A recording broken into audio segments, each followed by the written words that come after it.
Location வந்துட்டேன். நீங்க எங்க இருக்கீங்க? தம்பி ராபிடாவா? என் பொண்ணுதான் போட்டா வண்டி எடு.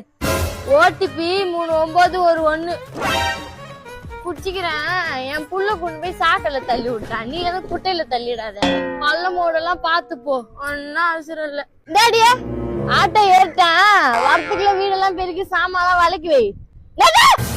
பண்ண மாட்டியா? வீட்டுக்கு வந்து வச்சுக்க தொடப்பக்கட்ட பீ அடிப்பேன் அப்படின்னு பண்ண வைடி. அப்ப நாட்டுமே திண்டு திண்டு தூங்குறது. தம்பி தம்பி இதுக்கு மேல மெயின் ரோடு ஒரே டிராபிக்.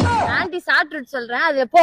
தம்பி தம்பி தம்பி ரைட்ல போப்பா. தம்பி அந்த சைடு போ சொன்ன இந்த சைடு போயின்னு இருக்க. நீ தானக்கா ரைட்டு போ சொன்ன. இந்த சைடுப்பா. ஓ அது லெஃப்ட்டுக்கா. ஏன்க்கா இந்த மாதிரி பண்ற? தம்பி தம்பி தம்பி லெஃப்ட்ல போப்பா. எது லெஃப்ட்? எதுக்கா லெஃப்ட்? லெஃப்ட் ரைட்ல கை காமிக்கிறீங்க. நீங்க எதுவும் சொல்லாதீங்க. நீங்க அமைதியா வாங்கக்கா. நான் பார்த்து ஓட்டிக்கிறேன். எவ்வளவுப்பா ஆச்சு? 55க்கா. ஐயோ 800 ரூபாய் தாங்க. சில்லறக்குதா? என்கிட்டயே சொல்றேன்லக்கா பாருங்கக்கா. ஐயோ என்னாட்டுமே இல்லையே. சரி நான் உங்க பொண்ணு கால் பண்ணி ஜிபே பண்ண சொல்றேன். என் பொண்ணுக்குலாம் அவனுக்கு கால் பண்ண தேவையில்ல, நானே தரேன். நாங்கெல்லாம் ராணுவ படை. லேடிஸ் ராணுவ